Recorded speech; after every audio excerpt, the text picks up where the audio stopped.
세 가지 핵심 단어가 있습니다. 바로 성령, 그리고 권능, 그리고 증인입니다. 성령, when the Holy Spirit comes upon you, 성령이 너에게 임하시면 you will receive the power, 너는 파워를 받게 될 것이다. 그리고 you will be my witness from Jerusalem, Judea, Samaria, to the ends of the earth.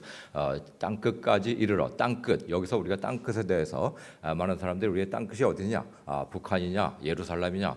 많은 사람들이 이견이 많습니다. 그렇지만 영어 성경 원어를 보더라도 그렇고 여기 보면 복수입니다. 그래서 영어에는 제대로 번역이 되어 있죠. To the ends, E-N-D-S. 땅 끝들까지 복음이 전파될 것이다라고 예수님께서 분명하게 이렇게 말씀을 하셨다는 것입니다. 어떤 사람들은 또 오해합니다. 어떻게 오해하냐면 땅 끝까지 이르러 내 증인이 되어라라고 말씀하셨다라고 지레 그렇게 이야기를 하고 있습니다. 그렇지만 여기는 뭐냐면 땅 끝까지 이르러 너는 나의 증인이 될 것이다. 우리가 성령을 받으면 파워를 받게 되면 우리가 말을 하지 않아도 반드시 증인이 되어야 한다라고 이야기하지 않아도 증인되는 삶은 저절로 이루어진다, 자연스럽게 이루어진다라는 것을 예수님께서 우리에게 말씀하십니다. 또 한 가지 또 헷갈리는 부분이 있습니다. 성령을 받는 것이 무엇인가?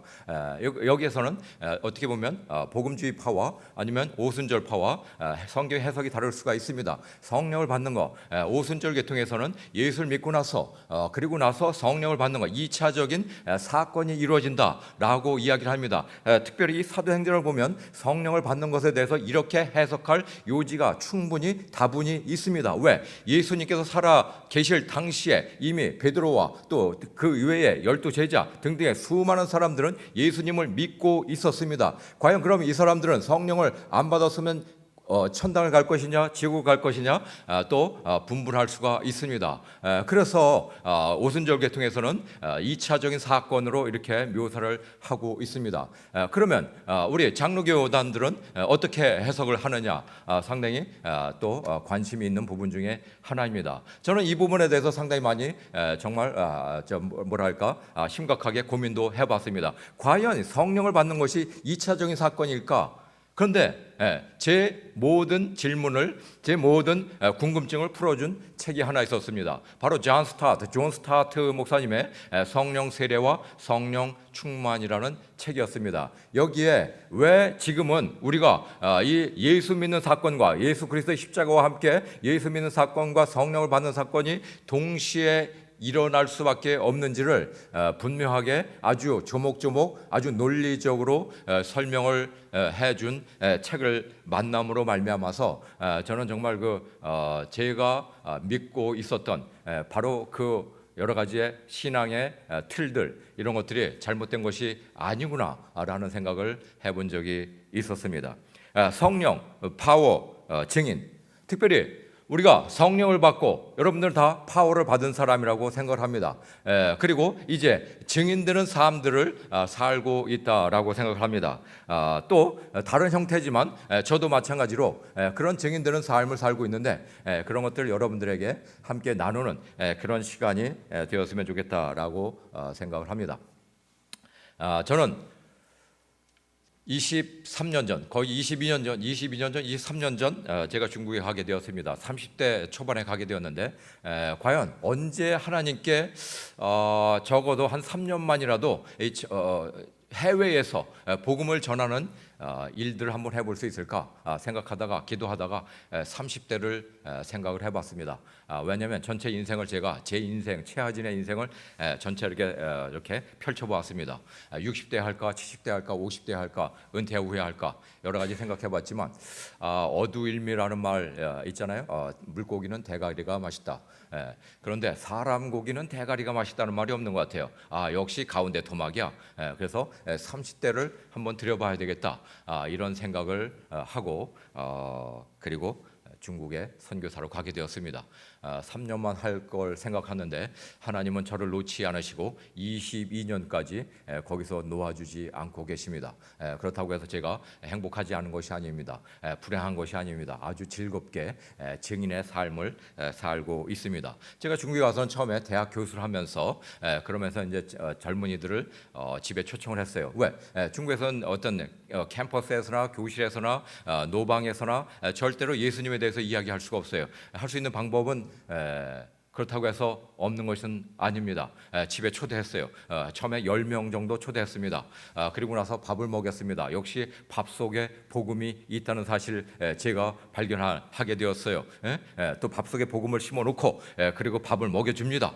그러고 나서 복음을 받아들이지 아니하는 놈들은 배 터져 되지는 거고, 그리고 복음을 받아들이는 놈들은 십자가 그리스도의 사랑으로 말미암아서 그들의 모든 죄악이 또 죽음으로 말미암아서 새롭게 사는 인생들을 살아가는 거 아니겠습니까? 첫날 10명 정도 왔는데 밥 먹여주니까 그 다음에 아주 좋아하더라고요. 그리고 나서 집에 보낼 수가 없었습니다. 게임을 했었습니다. 사치기 사뽀뽀 뭐 이런 거 있잖아요. 김밥 사려 뭐 이런 거 코카콜라 김밥 사려 뭐 이런 등등. 얘네들이 얼마나 좋아하는지 몰라요. 2시간 내내 게임만 하다가 그렇게 시간 가는 줄 모르게 지냈습니다. 집에 돌아갈 때쯤 돼가지고 아이들이 하는 얘기가 있었어요. 내 평생에 가장 재미난 시간을 보냈다라고 그렇게 이야기를 하는 거예요. 야, 이게 제 귀에 클릭이 되면서 그래 맞아 이거겠다 싶은 거예요. 내가 너희들 매일 밤 향연을 베풀어 주리라. 내가 너희들의 기쁨주가 되어줄게. 그러면서 허구한 날 초대하기로 했습니다. 그 다음에 학생들 사이에 소문이 파다하게 퍼졌어요. 이야, 닥터 초이 잘 놀아주더라. 뭐 책에서 와이프, 야 얼굴 이쁘지, 요리 잘하지. 물론 여러분들이 제 아내를 한 번도 못 봐서 그냥 거짓말하는 겁니다. 그 다음에 진짜 15명이 왔어요. 그 다음에 20명이 왔습니다. 저희 집은 인산인해를 이룬다고 말할 수는 없지만 매일같이 부흥 성장 일로에 있었습니다. 물론 제 돈이 들어갔습니다. 물론 제 밥이 들어갔습니다. 물론 제 노력과 시간이 들어갔습니다. 그렇지만 무수히 많은 아이들이 점점 저희 집에 오면서 밥을 먹으면서 함께 교제하면서 서로를 알아가면서, 그렇지만 저는 그들 앞에서 그리스도인의 티를 낼 수가 없었어요. 할 수 있는 건 유일하게 그 아이들이 오기 전에 음악을 틀어놓는 겁니다.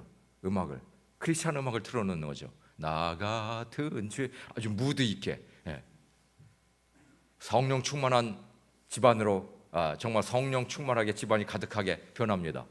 그 아이들이 한 명 한 명 옵니다. 그 아이들이 신발을 벗는 순간 성령 충만이 냄새 충만으로 바뀌는 그런 순간이죠. 우리 중국 아이들도 얼마나 참 1년 내내 발을 안 닦는 것 같은 느낌의 어떤 그런 냄새, 처음에는 참을만 했습니다. 그 아이들과 함께 또 역시 계속해서 밥을 먹고 놀고, 이것을 거의 한 달 이상 지속했습니다. 그리스도인의 냄새는 말은 할 수가 있지만 그리스도인의 향기는 그들에게 뿜어줄 수가 있는 것입니다. 어느 날 그 친구들이 저를 보면서 처음에는 안기부 간첩인 줄 알았다는 거예요. 왜? 잘생겼지? 물론 제가 제 스스로 생각하길 저 별명이 얼핏 박신양이거든요. 얼핏 박신양, 자세히 지석진.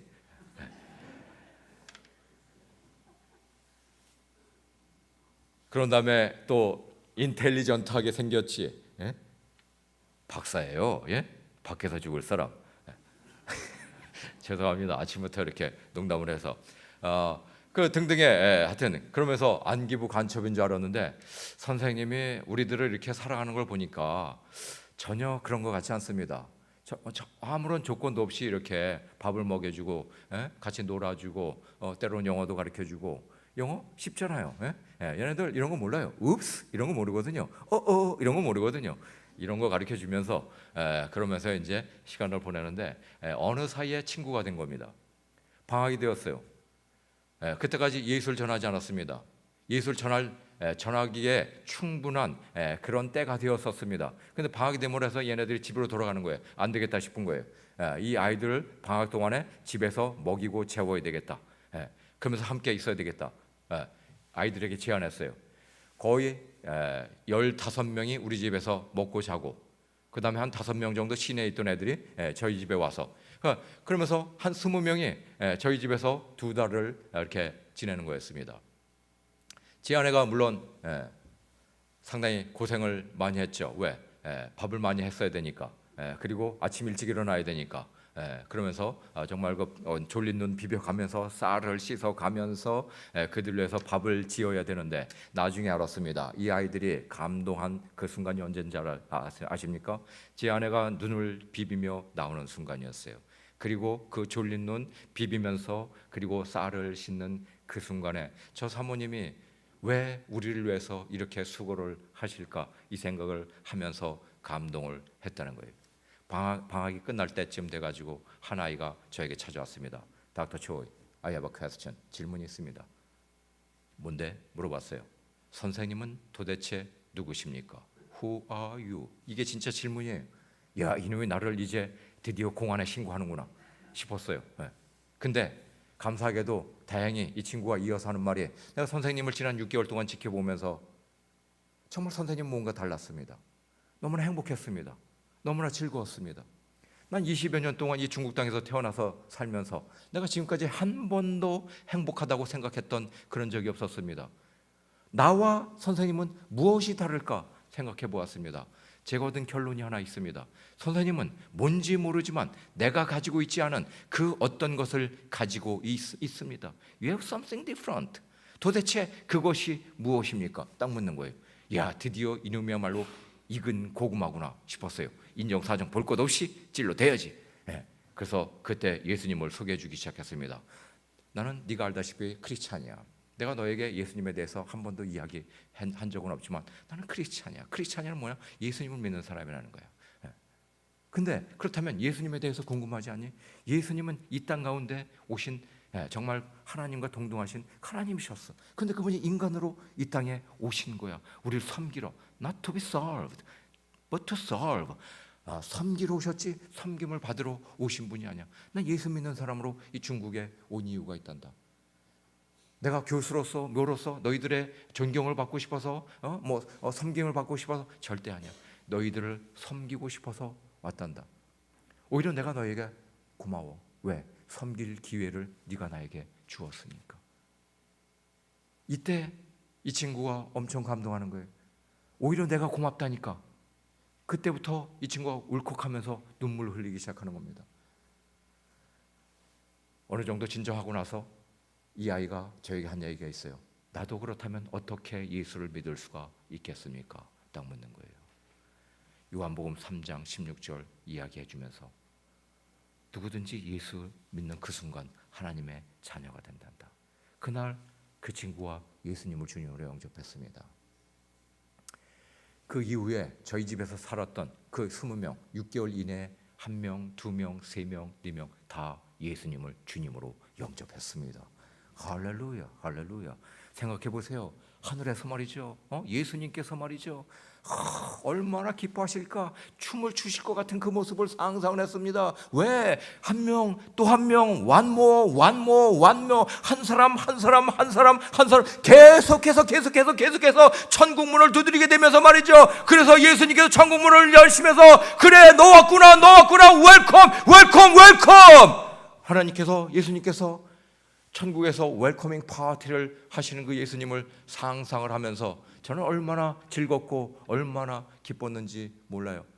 박사학위 받는 거 그거 종이 쪽지 하나입니다. 집 사는 거 그거 잠시입니다. 결혼하는 거 요거 한 달입니다. 그렇지만 한 영혼이 주님을 믿고 생명책에 기록되는 그 순간, 그것을 맛볼 때는요, 그 어떤 것으로도 표현할 수 없는 기쁨을 제가 맛보게 되었습니다. 그 이후에 이 친구들을 계속해서 이제 제자화해 나가기 시작했습니다. 저는 제자화한다고 해서 무조건 성경 공부. 오늘 한국 교회가 잘못된 거 패러다임 하나 있어요. 뭔지 아세요? 전도는 첫 번째, 전도는 프로그램이다라고 생각해요. 전도는 프로그램이 아니라 프로세스, 과정입니다. 과정. 밭을 갈아야 되고요, 씨를 심어야 되고요, 물을 주어야 되고요. 열매를 거두지 않아도 전도에 참여한 겁니다. 예수님께 분명히 얘기했어요. 잔치에 함께 기뻐하게 하기 위해서 분명히 말씀하셨습니다. 그런데 우리는 그 열매 따는 거에만 집착하기 때문에 이것을 프로그램, 이벤트 이런 식으로 많이 하려고 하는 그런 습성이 젖어 있어요. 그리고 한 번에 진짜 왕창 많은 걸 해보고 싶어해. 베드로의 그 대규모 전도 집회, 빌리그램의 대규모 전도 집회, 이걸 통해서 수십 명, 수천 명, 수몇 명이 예수를 믿었더라, 이 소리 듣고 싶어 하거든요. 사실은요, 이거보다 훨씬 더 파워풀한 전도 방법 뭐냐 하면 한 사람 한 사람 한 사람 한 사람. 중국 교회가 부흥하게 된 이유입니다. 이것이 중국 교회가 그들을 제재하는데 그저 같이 살았어요. 저는 제가 한국에서 중국에 갈 때 선교 후원을 보통 받아야 되잖아요. 선교 후원 받지 않았습니다. 왜? 저는 평신도 신분으로 갔어요. 전문인 선교사, 신학을 공부한 사람이 아닙니다. 물론 지금은 신학을 공부한 상태예요. 그렇다고 해서 목사 안수 받지 않았습니다. 왜? 목사 안수 받는 것이 선교지에서 복음을 전하는데 이게 이롭지 않을 때가 있더라고요. 특히 이 중국 같은 사회주의 국가에서는 별로 이렇게 득이 되지 않습니다. 그래서 목사 안수 받지 않은 상태로 복음을 전하고 있습니다. 근데 한국에서 제가 가지고 있었던 아파트를, 저는 삼성동에 살았었는데 아파트 하나 팔아가지고 그곳에서 아이들을 먹이고 재우고 입히는 데 쓴 거예요. 근데 쓰다 보니까 이 돈 쓰는 재미가 상당히 쏠쏠합니다. 그러니까 한 채 다 날렸어요. 제가 아파트 3채 있었다고 지난번에 말씀드렸는지 모르겠네요. 아파트 3채 있었습니다. 30대. 부자 아니겠어요? 아브라함이 이삭을 낳고 이삭이 야곱을 낳고 이런 거 몰랐지만 아파트가 아파트를 낳고 아파트가 아파트를 낳고 여러분들 많이 경험해 보셨잖아요. 80년대 말 90년대 2000년대 초까지만 해도 아파트가 아파트를 낳던 시대였습니다. 스탁이 스탁을 낳던 그런 시대였습니다. 제가 그 흐름을 탔었거든요. 그러나서 그 아이들과 함께 그렇게 하면서 또 탈북자들 넘어오고 또 아파트 하나 팔았어요. 다 팔았어요. 그때 하나님이 새로운 사람들을 보여주기 시작했어요. 중국의 18살 이하의 청소년들, 어린이들. 중국에는요 18살 이하는 교회를 못 가게 되어 있습니다. 그 18살 이하의 인구가 몇 명이냐? 4억이에요. 400만도 아니고 4천만도, 4억. 지상 최대 미전도 종족과 다름없어요. 얘네들에게 복음을 전해야 되는구나. 근데 아파트 3채 다 팔아 제끼고 난 다음에 하나님이 이 사람들을 보여준 거예요. 얘네들에게 복음을 전해야 되는데 학교를 만들어야 되겠다. 학교를 만들어야 돼. 돈이 있어야 되냐. 학교. 물론 걱정하지 마세요. 숨겨놓은 땅이 있었습니다. 안 팔려서 문제지. 학교. 어떻게 학교를. 근데 참 감사하게도 당시에 지난 10여 년 동안 같이 밥 먹고 살면서 길렀던 그 제자들이 있잖아요. 이런 비전을 나눴더니 나도 같이 헌신하겠습니다. 나도 같이 헌신하겠습니다. 그 많은 제자들 가운데 거의 한 12명이 풀리 몸으로 뛰겠습니다. 헌신한 거예요. 대학 교수하던 친구 직장 때려치고, 또 사업하던 친구 그 사업 때려치고, 직장 다니던 친구 직장 때려치고, 그러면서 모인 겁니다. 12명이. 우리에게는 가끔 때려침의 영성이 필요하다고 생각합니다. 때려침의 영성. 내려놓는 영성, 이거 이제 때려쳐야 돼요. 왜? 살짝 내려놓잖아요. 남들이 안 볼 때 다시 주워 가져요. 그렇기 때문에 때려쳐야 됩니다. 때려쳐야 돼. 때려쳐라 막. 저거 주스러 가기 상당히 힘들어요. 그렇잖아요. 미안하지만 내려놓는 단어 불교에서도 많이 써요. 어떤 스님이, 내가 불교 방송을 들어봤어요. 내려놓음에 대해서 설교를 하더구만. 또 법륜 스님 내려놓는 것에 대한 또 책을 쓰는 것 같아요. 기독교에서나 불교에서나 똑같이 내려놓는 거 뭐가 다릅니까? 그러면 미안하지만 우리 성경에는 내려놓는 단어 별로 없어요. 때려친다. 던져버려라. 네 모든 걱정, 염려를 던져버려라. Cast out. 던져버려라. 때려쳐라. 아니겠습니까? 때려쳐라. 막. 네 자존심 때려쳐라. 네 욕심 때려쳐라. 네 이기적 욕구 때려쳐라.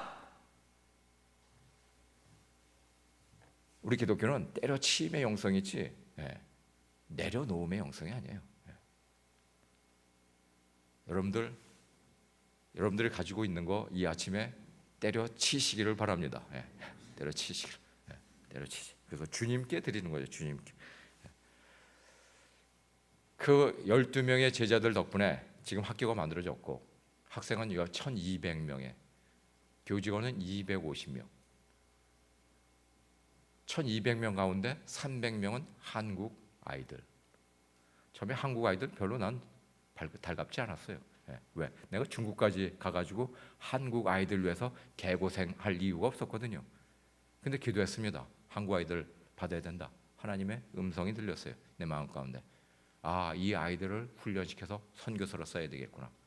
진짜 우리 학교에 온 아이들 가운데 선교사로 헌신하는 아이들이 꽤 많이 나오고 있습니다. 한국 아이들도. 우리 중국 아이들 얼마나 정말 그 시냇가를 찾는 그 사슴과 같은 아이들인지 몰라요. 제가 어느 날 화장실에서 일을 보고 있었잖아요. 넘버 2 큰일. 학문에 힘쓰고 있었잖아요. 제가 또 학문에 힘쓰는 걸 좋아하거든요.